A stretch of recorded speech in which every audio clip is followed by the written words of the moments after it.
안녕하세요. 서초재능TV 구독자 여러분, 저는 서초구에 살고 있는 호흡기 내과 전문의 천은미라고 합니다. 요즘 폭염으로 에어컨 많이 틀고 계시죠? 또 코로나도 유행하면서 냉방병과도 구별이 좀 어려운 상황입니다. 코로나 감염인지 냉방병인지 쉽게 구분할 수 있는 방법도 알려드리고 여러 가지 호흡기 질환에 대한 궁금증을 풀어보도록 하겠습니다.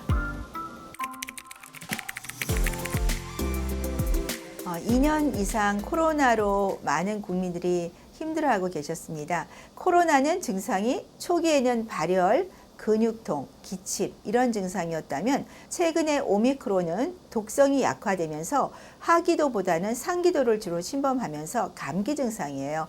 특히 오미크론은 목에서 바이러스 복제량이 많다 보니 가장 흔한 증상이 심한 목의 통증, 그리고 근육통, 물론 발열도 있습니다만 초기에 나타나던 후각 상실, 미각 상실은 좀 적은 편입니다. 그렇기 때문에 일반 감기와 조금 구별이 안 가지만 기본적으로 일반 감기에 비해서 코로나, 특히 오미크론은 목의 통증이 심하다는 점, 그리고 최근에 BA.5 같은 경우에는 발열이 나면서 두통이 심한 경우도 있습니다. 특히 백신 접종을 하지 못한 경우에는 좀 더 초기에 면역 반응이 많이 나타나면서 발열이나 두통이 심한 것 같습니다.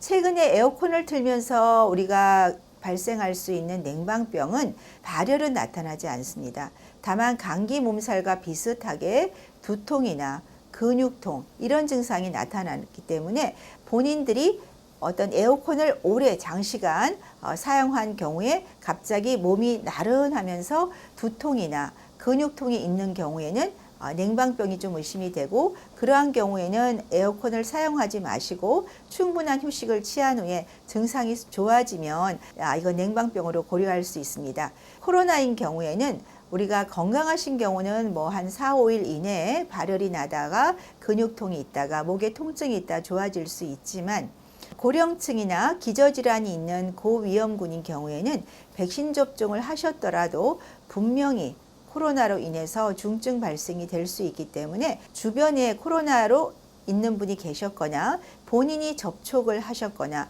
아니면 목의 통증이나 근육통 같은 코로나 의심 증상이 있는 경우에는 반드시 집에서 신속항원 검사를 한 번에서 두 번, 최소한 2번을 사용해 보시고 확진이 되시면 바로 병원이나 PCR 검사를 받고 치료약제인 항바이러스제 복용을 권고드립니다.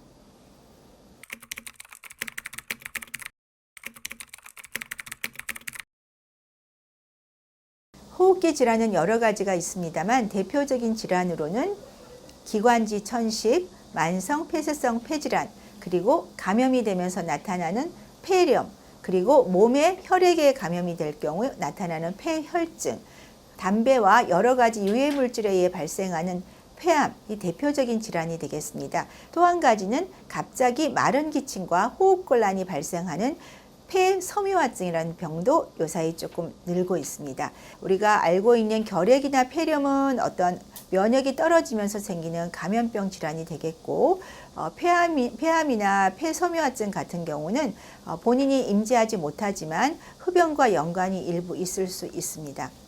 기관지 천식이나 이런 비염 같은 알레르기 증상은 어릴 때 유아의 증상이 있던 경우에 성인이 돼도 한 3분의 1 정도가 남아 있고요. 대표적인 증상은 기관지 천식은 기관지가 좁아지는 거죠. 공기가 들어갔는데 나올 때 기관지가 좁아지면서 쌕쌕 이런 천명음 소리가 들리거나 운동을 하거나 이럴 때 좀 호흡이 곤란이 오고, 또한 에어컨 바람이나 찬 공기나 새로운 환경에 노출이 될 때 갑자기 기침이 나는 경우도 천식을 의심해 볼 수가 있습니다. 특히 천식과 비염은 사촌지간이라서 한 가지가 있는 경우에 동반되는 경우가 많은 거죠. 많은 분들이 갑자기 기침이 오래돼서 왔다 얘기를 하시면 제가 혹시 비염이 없으세요? 물어보면 비염은 있다 이렇게 얘기를 많이 하세요. 그래서 비염이 있는 분들이 감기가 자주 걸리거나 감기가 잘 낫지 않거나 갑자기 숨이 차거나 이런 경우가 있으면 천식을 의심하셔야 되고, 천식은 반드시 병원에서 진료를 통해서 진단을 하시면 되고요. 천식은 증상 호전을 시키는 약물들이 있고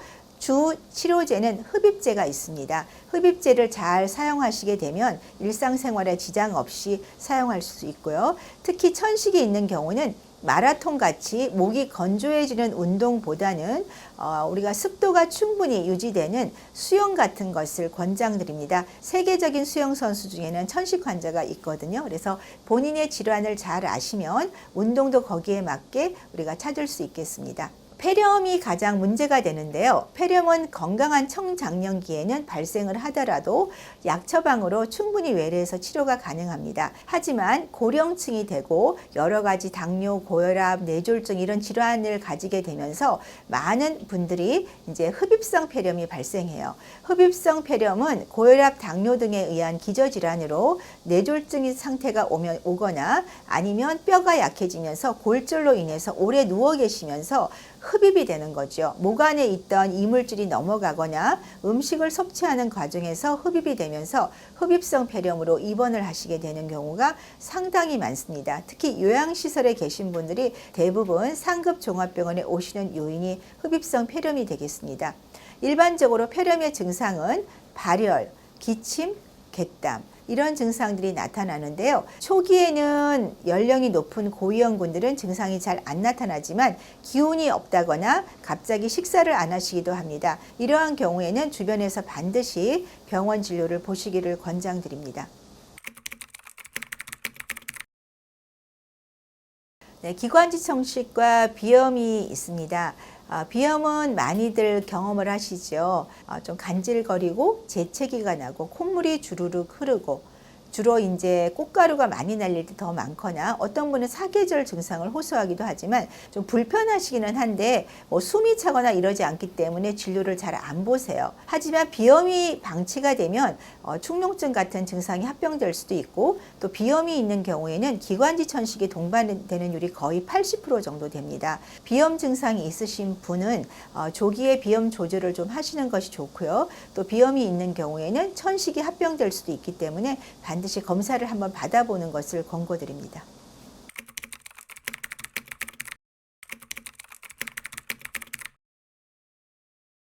겨울철이 되면 감기가 걸리면 가습기 사용을 많이 하십니다. 왜냐하면 건조하게 되면 감기나 어떤 바이러스가 더 많이 목의 점막에 침착이 되고 증상이 악화되는 것을 느낄 수 있습니다. 우리가 호흡기 질환이 있을 때 가습기를 사용하는 것은 분명 도움이 될 수 있습니다. 단지 가습기를 잘 사용하시기 위해서는 소독을 잘 해주셔야 가습기를 통한 2차 감염을 예방하실 수 있습니다. 네, 날씨가 많이 덥습니다. 에어컨 너무 많이 사용하셔서 냉방병 안 걸리게 조심하셨으면 좋겠고요. 다음 시간에 또 뵙겠습니다.